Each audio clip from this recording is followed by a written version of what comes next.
لەسەر دەست پێشخەریەکەی میدیای کوردستان 24 بۆ لێکنزبوونەوەی هێز و لایەنە سیاسیەکان و کێشە و ناکۆکی نێوان بە دیاریکراوی پارتی و یەکێتی و چارەسەرکردنەکانی و چەندان پرسیاری دیکە میوانداری بەڕێز محەممەد حاجی محمودمان کردووە کە بەڕێزیان ڕاستەوخۆ لە گوڵەخانەوە لەگەڵمان دەبن شرۆڤەی ئەم بابەتەی لەگەڵ دەکەین. بەڕێز محەممەدی حاجی محمود شەوتان باش، سوپاس بۆی کە ئامادەن لەگەڵمان.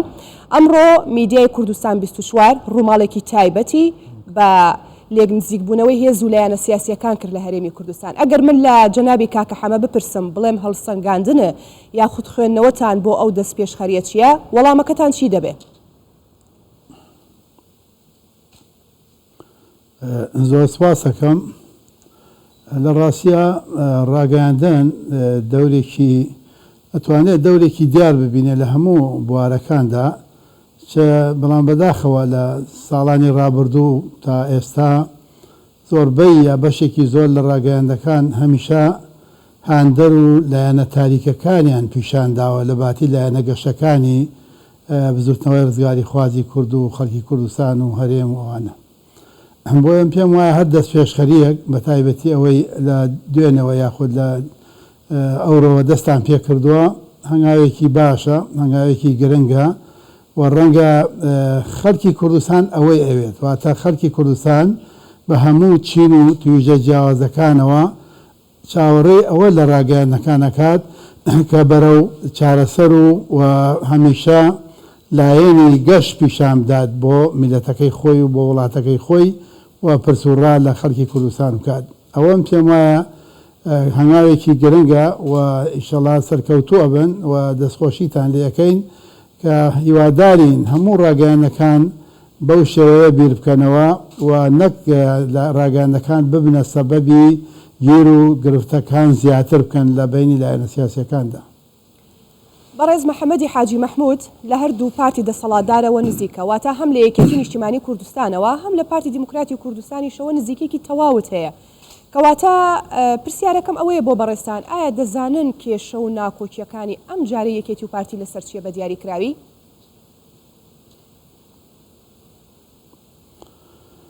وی لە ڕاستیە ڕەنگە کێشە و ناکۆکیەکانی هەردوو لا ڕەنگە ڕیشەیەک پاشخانێکی کۆنی هەیە لە ڕاستیدا،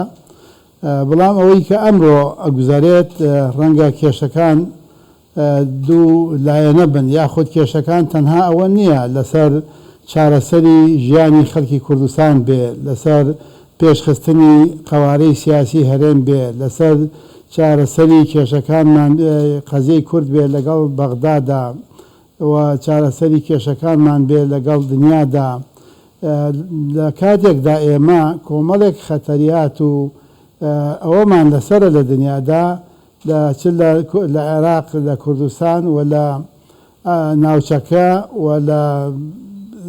دنیاشدا، چونکە ئەبینی جاران کێشەیەک هەبوو وڵاتەکانی دەسەڵاتدار تەداخلیانە کرد و خۆت هاتنە ڕووداوەکانەوە، یاخود کێشەکان لە نێوان حاشێوی وڵاتەکانی گەورە هێزدا بوون. بەڵام ئێستا کێشەکان کەوتووەتە نێوان وڵاتە دەسەڵاتدارەکان خۆیان، واتە ڕاستەوخۆ لە بینی چین و ئەمریکا، لە بینی ڕووس و ئەمریکا، رووسیا و فەڕەنسا، فەڕەنسا و بەریتانیا. ئەنی ئەمانە هەموو وای کردووە کە ئەوانە نیان پەژێتە سەر کێشەی وڵاتەکانی در و دنیا ئەوانە، چونکە گەیشتۆتە سەر خۆیان. ئەوەش ڕەنگە یەکێک بێت لەم حاڵەتانەدا، لەم هەموو وەزعەدا. مەسەلا ئەبینی ڕەنگە لە مانگی یەکی ساڵی داهاتوودا وڵاتانی ناوچەکە کە چەندێ دژی یەکەن پێکەوە 4 وڵات کۆ بێتەوە. واتە ئەمانە بۆ ئێمە هەستی پێ نەکەین، یعنی ئێمە ئەبوایە ئێستا قسەمان لەسەر ئەوە بکردایەت کە هەنگاوی قۆناغی باش بڕاوە لە کوردستان و بتوانین قۆناغی داهاتوو چیتر بکەین، چی بەرەو پێشبەرین، چۆن چارەسەری گیر و گرفتەکانی خەڵکی کوردستان بکەین. بۆیە من پێم وایە خەڵکی کوردستان مستحقی ئەوە نییە بەم شێوەیە مامەڵەی لەگەڵا بکرێت. کەواتە ئەم ناکۆکیانە چەندە زیانی لە دۆزی نەتەوەی کورداوە بەڕێز محەممەد؟ خۆی هەر کاتێک لە ڕاستیا خۆی هەموو ناکۆکی هەموو حیزبەکان هەرێکێ بەپێی قەوارە و حەجمی خۆی گیر و گرفت دروستەکە لە کوردستانە، بەڵام بە تایبەتی کێشەی ناو یەکێتی نیشتمانی و پارتی دیموکراتی کوردستان ئەو دوو هێزە ئەبێتە کێشەی خەڵکی کوردستان، کێشەی هەموو حیزبەکان لەگەڵێکێ لەو حیزبانە نابێتە کێشەی هەموو کوردستان بەڵام کێشەی ئەو دوو لایەنە ئەبێتە کێشەی هەموو کوردستان بە پێی حکمی ئەوەی ئەوان لە حکمڕانی وڵاتەکان و لە بواری سیاسی لە بواری اقتصادی لە بواری کۆمەڵایەتی لە بواری ڕێخستن لە بواری پەیوەندیەکان لە بواری داهات لە بواری جۆغرافی هەموو ئەمانە جمگەکان لەژێر دەستی ئەو دوو حیزبن بۆیە من پێم وایە کێشەی ئەوانە بێتە کێشەی هەموو خەڵکی کوردستان یاخود ئەبێت لە سەدا هەفتای کێشەکان بۆیە ئەگەر ئەوان کێشەکانیان چارەسەر بکرێ هەر کاتێکی ئێمە لە مێژووی ڕابردوودا هەر کاتێک ئەو دوو حیزبە پێکۆ بوون خەڵکی کوردستان سوودی وەرگرتووە خۆشیان ئیسفادەیان کردەوە و خەڵکی باشتر هاتووە بە دەمیانەوە و دۆستەکانی باشتر پشتیوانیان کردووە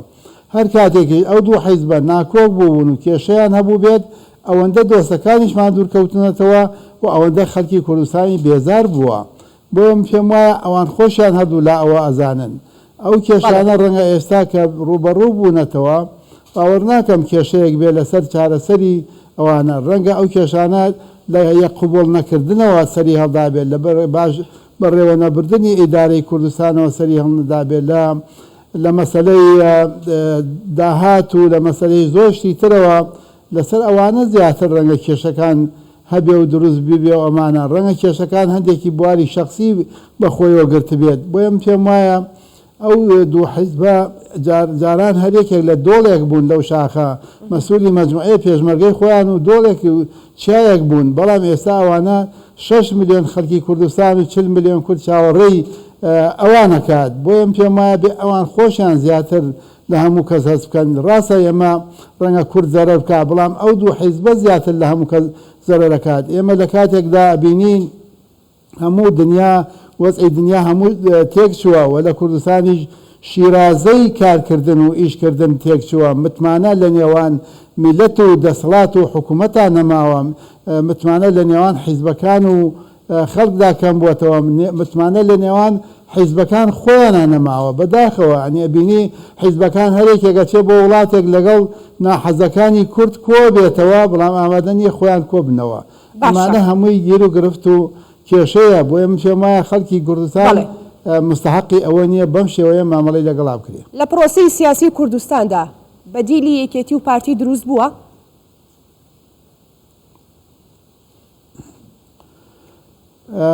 من پێم وایە تا ئێستا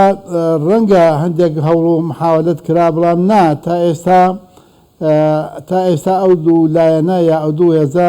بەو حکمانەی کە باسم کرد داهاتی وڵات لەژێر دەستی ئەوانە پەیوەندی لەژێر دەستی ئەوانە حکوومەت و پەرلەمان و هەموو ئەوانە و تەنانەت هەوای ئاسمانیش خۆ دەزانی هەواکەی لە بینی دوو کۆڕەک و ئاسیادا دابش کراوە کەسێتە دەتوانێت لە کوردستان بێت تەلەفۆن و ئەوانە دابنێ ناتوانێت واتە ئەرز و هەوا و ژێرزەوی هەمووی دابش کراوە بۆیم پێم وایە تا ئێستا باوەڕ ناکەم نە لە هیچ کامێکیان تا ئێستا بەدیلیان هەبێت بۆ ڕەنگە بەدیلەکانی ئەوان خەڵکێکی مەسەلا خراپتر بەرەو خراپتری بەرێت بەدیلەکانی ئەوان بۆیم پێم وایە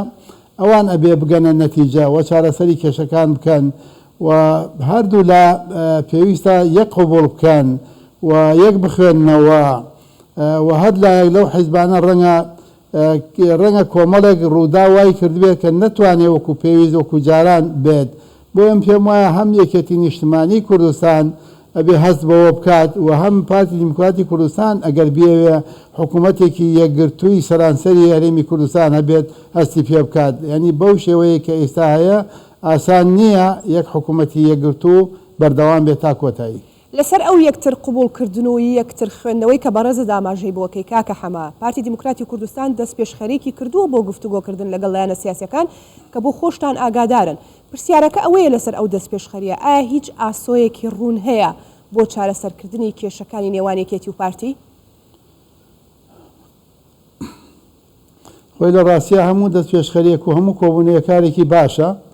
و ئاساییشە یعنی ئەگەر نەبێت نامۆیە واتە ئەگەر دەست پێشخەری نەبێ شتێکی نامۆیە ئەگەر کۆبوونەوە نەبێ شتێکی نامۆیە چونکە ئێمە هەموو کوردین خەڵکی ئەم وڵاتەین هەموو لەم وڵاتەدا ئەژین پێکەوە لە لەم وڵاتە هەموو پێکەوە شەریکن و هەموو خەڵکی ئەم وڵاتەن بۆیە من پێم وایە هەموو دەست پێشخەریە کارێکی باشە بەڵام خۆزگە دەست پێشخەریەکان بۆ هەنگاوی تر و بۆ کۆنفیدراڵی و بۆ چارەسەری گیرۆگرفتەکانی عێراق و ژیانی خەڵک و ئەوانە بکرایەت نەگە ئێمە مەسەلا هەوڵ بدەین مژدە بێت وڵا ئەوە یەکێتی و پارتی کۆ بنەوە ینی بۆ کۆ نەبنەوە بۆ پێکەوە نەبن بۆ لەسەر مەسەلا بۆ لەگەڵ هەر وڵاتێک بیانێ کۆ بنەوە بۆ لەگەڵ خۆیان کۆ نەبنەوە یا حیزبە سیاسیەکان بۆ هەرێکێک لەگەڵ هەر وڵاتێک کۆ بنەوە بۆ لەگەڵ خۆیان کۆ نەبنەوە بۆیە من پێم وایە هەموو دەست پێشخەریەک کارێکی باشە هەنگاوێکی باشە بەڵێ من ئومێدم زۆرە و چونکە هەر ئەبێ ڕێکەون چارەیەکی تریان نییە چارەیەکی تریان نییە چونکە ڕێک نەکەون خۆیان زۆرتر زەرەرەکەن ئێستا ئەمریکا و وڵاتەکانی تر وەکو فەڕەنسا و وەکو بەریتانیا و ئەوە وڵندەیە مەسەلا ئەڵمانیا ئەوانە داواکەن پێشمەرگە یەک بگرێتەوە کە لە کاتێکە تۆ ئەو داواکە پێشمەرگە یەک بگرێتەوە تۆ یەک نەگریتەوە بەڵکو کێشەش دروست بکەیتەوە ئەوە ڕەنگە ئاسان نەبێت چونکە ئەمریکا ئێستا یارمەتیەدا یارمەتی هەردوو حیزبەکەدا یارمەتی پێشمەرگەدا یارمەتی وەزارەتی دیفاعدا بەڵام کاتێککە ئەو وەزعانە ڕوویدا ئەوان خۆیان نەزانن کە ئەمریکا مووقفێکی تری ئەبێ لەسەر ئەوانە لەگەڵ هاوپەیمانەکانی بۆم پێم وایە ئەمانە هەمووی خاڵی گرنگە پێویستە ئێمە پێی لەسەر داگرین ئێمە بێت مەسەلا ئێستا خۆزگە دەست پێشخەریەکانی سا بۆ وایە ئێمە بین پێکەوە کۆنفیدراڵی ڕابگەێنی لە وڵاتە پێکەوە لەم حکوومەتە نوێی کە ئێستا لە عێراقدا هەیە چونکە ئێستا ئەبینیت وڵاتانی منتیقە هەمووی کێشەیان هەیە مەسەلاوە تورکیا کێشەی انتخابات و مەشاکلی ناوخۆی خۆی هەیە کە جارێکی تر حیزبی عەدالەت بێتەوە سەر حکوم مەسەلا جمهوری ئیسلامی ئەوی کێشەی هەیە مەسەلا بەغدا تا ئێستا چاوەڕێیەکان مەسەلا ئایا سەدرێتەوە سەرجادە سەدریاناتەوە سەرجادە سووریا مەشاکلی هەیە ئەمریکا و بەریتانیا و فەڕەنسا و چین و ئەمانەش بۆ خۆیان ئێستا رووسیا کێشیان هەیە لە بینی خۆیان ئێمە ئەگەر ئێستا من پێم وایە مەجالێکی باشە کورد ئێستا مەجالێکی باشە کورد پێکەوە بتوانێت چارەسەری گیرۆگرفتەکانی خۆی بکە کە کێشەی کورد لای کورد نییە قەزەی کورد لای کورد نییە قەزەی کورد لای بەرامبەرەکەیەتی لە بەغدایە لە شوێنێکی ترا بە یەک دەنگ بچنە بەغدا ئەوە باشە هەرێکێک لە سوچێکەوە خۆیەکا بۆ بەغدا لەگەڵوانێکێتی و پارتی تا چەندە کاریگەری بەسەر پێگەی هەرێمی کوردستانەوە هەیە و لاوازی دەکات لە عێراقدا لەگەڵ ئەوشدا باسی هەندێک تەحەدیات و ئاڵنگاریت کرد لە ناوچەکەدا کە لەبەردەم ناوچەکەدایەوە بە دیاریکراوی قەواری هەرێمی کوردستان دەخاتە مەترسیەوە کاریگەری زۆر خراپی هەیە کاریگەری لە ناو تاکێکەوە تا کۆمەلگای کوردستان لە هەموو شوێنەکەیەوە کاریگەری بچووک بوونەوەی قەزەی کورد لەگەڵ بەغدا و لەگەڵ وڵاتانی منتیقەشە هەیە ئێستا ئەوەتە وای لێ هاتووە ئەبینێت ئێستا داواکەن جێیشی عێراقی بێتەوە سەر حدودەکانی کوردستان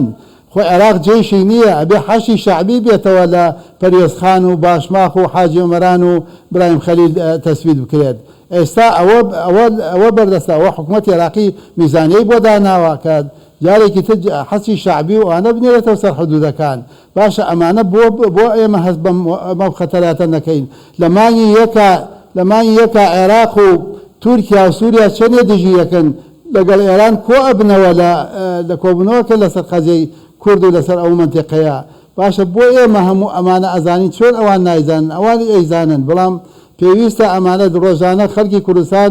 وەزی خراپە ئێستا ڕەنگە لە دوێنێەوە لە ئەمڕۆوە ئێوە ئەو قسانەتان کردووە باسی ئاشتیەکەن باسی پێکەوە کارکردنەکەن ڕەنگە وەزعی بازار وەزعی خەڵک لە ڕووی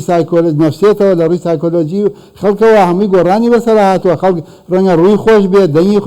ینی بەرامبەر بەوە گەشتبین بێ بەرامبەر بەوانە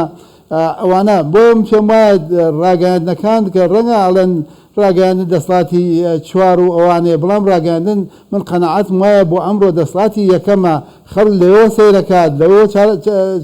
کێشەکانە بینێ لەوە چارەسەرەکانە بینێ بۆیە ڕاگەاندنەکان ئەبێ دەورێکی باش و ئیجابی و گرنگ و لایەنەگەشەکان پیشان بدەن باشە کەواتە بەپێی ئەزمموی کاکە حەمات چی بکرێت یاخود چۆن دەتوانرێت ئەو کێشە و ناکۆچیانەی کە ئێستا لە نێوان یەکێتی و پارتی داهاتۆتە ئاراوە بە قازانجی کورد بشکێتەوانێ من پێم وایە زۆر ئاساییە ئەو دوو حیزبە پێکەوە کۆ بنەوە و وەکو ئەگادارم مەسەلا لە ڕاگەیاندنەکان پارتی دیموکراتی کوردستان لە دوای کۆنگرەکەی بڕیاری داوە لەگەڵ لایەنە سیاسیەکان کۆ بێتەوە و بزەبت من گوێم لە وتارەکانیان بوو لە پەرلەمان داوا لە کۆنگرە داوایان لە یەکێتی نیشتمانی کوردستانیش کردووە و دڵنیام یەکێتی نیشتمانی کوردستانیش پێشوازی ئەکات لەو کۆبوونەوە لە چارەسەری ئەو کێشانە بۆیە هیوادارم بەبێ ئەوەی مەسەلا کەس بۆی نەزانێت کە ئەو لایەنە وەڵا ئەگەر زوو هەنگاو بنێت ئەوە تەنەزولە نەخەی تەنەزول ئەوەیە بۆ بەغدا و بۆ وڵاتان و بۆ دنیای بکەیت تەنەزول بۆ کورد تەنەزول نییە شەهامەتە تەنەزول بۆ هەر لایەنێکی کوردی بەرامبەر بە لاکەی تر من پێم وایە سەروەریە بۆ کوردستان و بۆ نیشتمان و بۆ وڵات و بۆ خوێنی شەهیدان و بۆ کەم ئەندام و بۆ ماندووبوونی ئەو میلەتە کە چەندین ساڵە لە گیرۆدەی ئەو وەزعانە بووە لە بەرامبەر ناحەزەکانی و داگیرکەرانەوە بۆیە پێم وایە هەر لایەنێک چەند دەست پێشخەر بێ ئەوەندە لە ناو جەماوەرا خۆشەویسترە بێ. بەڕێز محەممەدی حاجی مەحموود لە گوڵەخانەوە کە ڕاستەوخۆ لەگەڵمان بووی گەلێک سوپاس.